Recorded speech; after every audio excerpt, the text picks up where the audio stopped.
Persatuan dan Kesatuan. Tahukah Anda bahwa dinamika persatuan dan kesatuan bangsa itu penting untuk dipelajari supaya sebagai upaya kita sebagai generasi bangsa untuk menjaga dan mempertahankan negara kesatuan Republik Indonesia.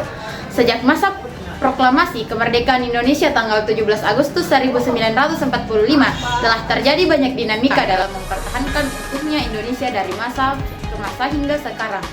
Dinamika persatuan dan kesatuan bangsa Indonesia dalam perwujudannya sangat kuat. Pernah terjadi berbagai bentuk pemberontakan dan segala bentuk upaya untuk memisahkan diri dari NKRI. Kedinamisan bangsa Indonesia tersebut telah dimulai sejak Indonesia berhasil memproklamasikan kemerdekaannya. Maka dalam peristiwa ini, Panitia Persiapan Kemerdekaan Indonesia atau PPKI tidak bisa lepas dari sejarah Indonesia. Kemudian, sehari setelah proklamasi kemerdekaan, tepatnya tanggal 18 Agustus 1945, Panitia Persiapan Kemerdekaan Indonesia atau PPKI mulai menggelar sidang untuk menetapkan 3 keputusan penting, yakni menetapkan Undang-Undang 1945, memilih Presiden dan Wakil Presiden, dan membentuk KNI. Dinamika Persatuan dan Kesatuan Bangsa Indonesia masa Revolusi Kemerdekaan Indonesia 18 Agustus 1945 sampai 27 Desember 1949. Dinamika Persatuan dan Kesatuan Bangsa Indonesia bisa dikatakan dimulai sejak masa Revolusi Kemerdekaan hingga tanggal 17 Agustus 1945 sampai 27 Desember 1949. Bangsa Indonesia pada masa ini menghadapi kolonial Belanda yang ingin kembali menguasai, ditariknya tawanan Jepang yang kalah perang, sekaligus menghadapi berbagai pemberontakan. Selama masa revolusi ini, terjadi peperangan antara negara Indonesia yang merdeka, yakni antara Republik Indonesia dan Kerajaan Belanda. Belanda yang mengatakan bahwa kemerdekaan Indonesia tidak sah.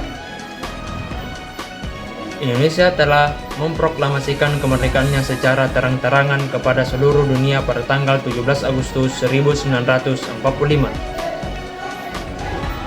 Setelah kemerdekaan Indonesia, Belanda kembali untuk mencoba membantah kemerdekaan dengan kedatangan sebuah dari luar negeri melalui agresi militer, sehingga terjadilah peperangan kembali antara kedua negara.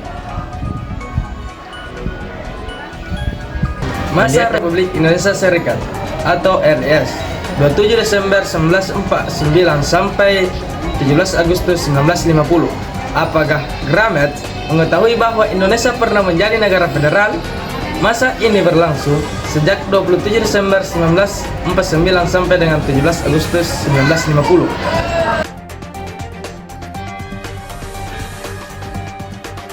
Konstitusi Republik Indonesia Serikat tahun 1949 kemudian menjadi dasar terbentuknya federasi dari 15 negara bagian Presiden Republik Indonesia Serikat atau RIS. Pada masa ini adalah Soekarno dan Diterandus Muhammad Hatta sebagai Perdana Menteri masa ini.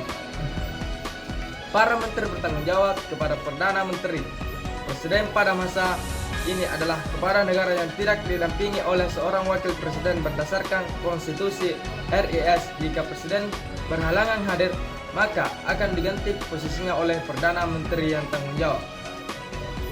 Pemerintahan sepenuhnya berada di tangan Perdana Menteri dan para menteri. Kabinet pada masa ini Indonesia masih menggunakan sistem pemerintahan parlementer di mana kabinet akan bertanggung jawab kepada parlemen, dan jika pertanggungjawaban kabinet tidak diterima oleh parlemen, maka kabinet harus dibubarkan atau mengundurkan diri. Konstitusi RIS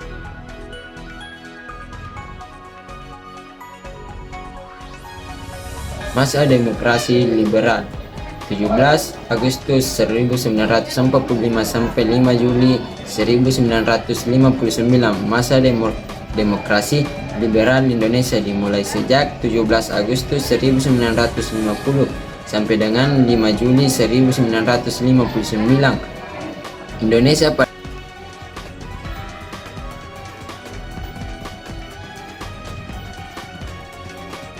pada masa ini menggunakan Undang-Undang Dasar, sementara Republik Indonesia tahun 1950 UUDS 1950 yang berlaku sejak tanggal 17 Agustus 1950.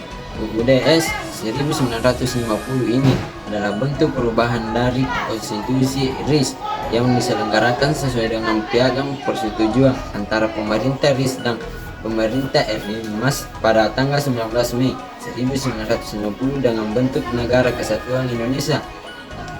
Karena Indonesia menggunakan Undang-Undang Dasar sementara, maka dibentuk sebuah badan untuk merumuskan Undang-Undang Dasar. Namun terjadi dinamika politik yang tinggi dan saling memaksakan kepentingan kelompok dan golongan sehingga pembahasan Undang-Undang Dasar menjadi rumit dan berjalan sangat lama. Itulah sebabnya Presiden Soekarno memutuskan untuk mengeluarkan dekret Presiden tanggal 5 Juli tahun 1959. Masa Orde Baru Indonesia pada tanggal 12 Maret 1967 sampai 21 Mei 1998. Pada masa Orde Baru ini dimulai sejak 11 Maret 1966 sampai 21 Mei 1998. Masa Orde Baru adalah sebutan untuk pemerintahan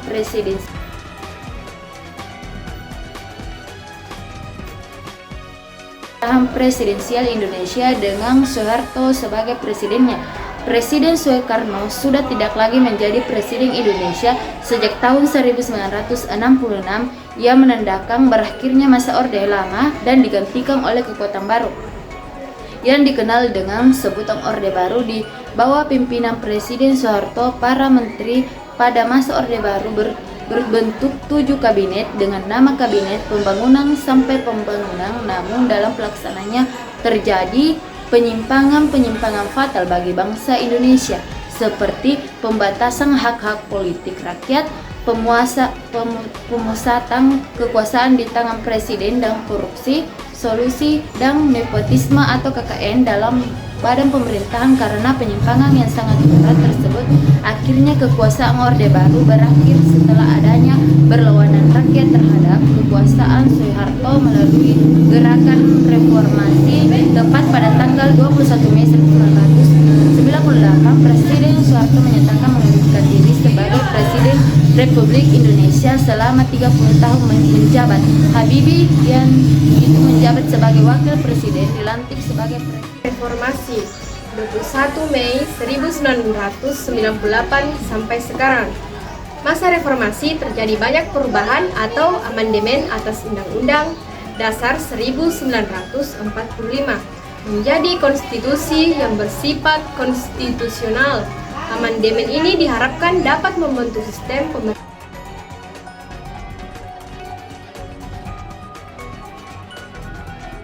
1999, 2000, 2001, dan 2002. Pemerintah konstitusional memiliki ciri bahwa konstitusi negara berisi adanya pembatasan kekuasaan pemerintahan maupun eksekutif dan adanya jaminan atas hak asasi manusia dan hak-hak warga negara lainnya. Setelah Soeharto mengundurkan diri sebagai presiden, Indonesia dan mulai memasuki masa reformasi. Muncul kebijakan yang berhubungan dengan kebebasan berpolitik seperti adanya kemerdekaan pers, kemerdekaan membentuk partai politik, terselenggaranya pemilu yang demokratis dan otonomi daerah dan kesatuan bangsa dalam perkembangannya. Ada 3 faktor yang dapat mendorong dan memperkuat persatuan dan kesatuan negara Kesatuan Republik Indonesia hingga sekarang.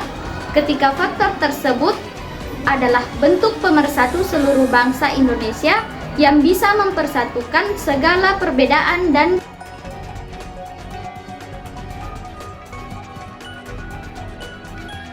keanekaragaman yang mewarnai kehidupan bangsa Indonesia, mulai dari perbedaan suku, bangsa, agama, bahasa, dan lainnya.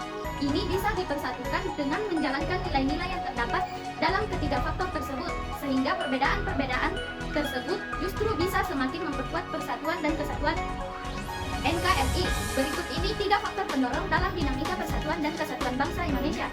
1. Pancasila. Bangsa Indonesia memiliki Pancasila sebagai dasar negara dan pendengar hidup bangsa, pemersatu bangsa, kepribadian bangsa, dan perjanjian luhur bangsa. Penerapan nilai-nilai Pancasila dalam kehidupan sehari-hari masyarakat Indonesia ini dapat menjadi faktor pendorong persatuan dan kesatuan bangsa. dalam nilai-nilai Pancasila juga tidak hanya diperuntukkan bagi suku atau penganut agama tertentu saja, melainkan nilai-nilai Pancasila berlaku dan menjadi terlibat dalam dinamika persatuan dan kesatuan bangsa. Selain faktor pendorong, ada pula faktor yang dapat menghambat persatuan dan kesatuan bangsa Indonesia seperti berikut ini. 1.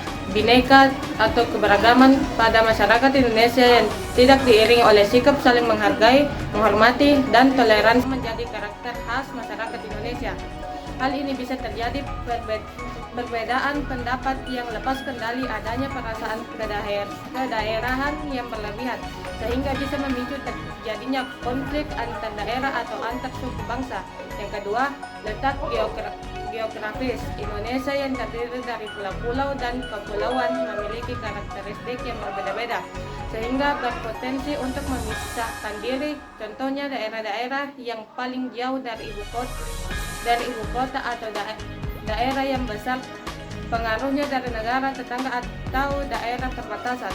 Selain itu, daerah yang mempunyai pengaruh global yang besar seperti daerah wisata atau daerah yang memiliki kekayaan alam yang sangat berlimpah. Yang ketiga, adanya gejala etnosentrime yang merupakan sikap menonjolkan kelebihan bangsa lain. Yang keempat, melemahnya nilai-nilai budaya bangsa sehingga memperkuatkan pengaruh budaya asing yang tidak sesuai dengan kepribadian bangsa, baik melewat kontak secara langsung maupun kontak tidak langsung. Ya, itulah penjelasan tentang dinamika persatuan dan kesatuan bangsa yang pernah terjadi di Indonesia sejak kemerdekaan hingga sekarang.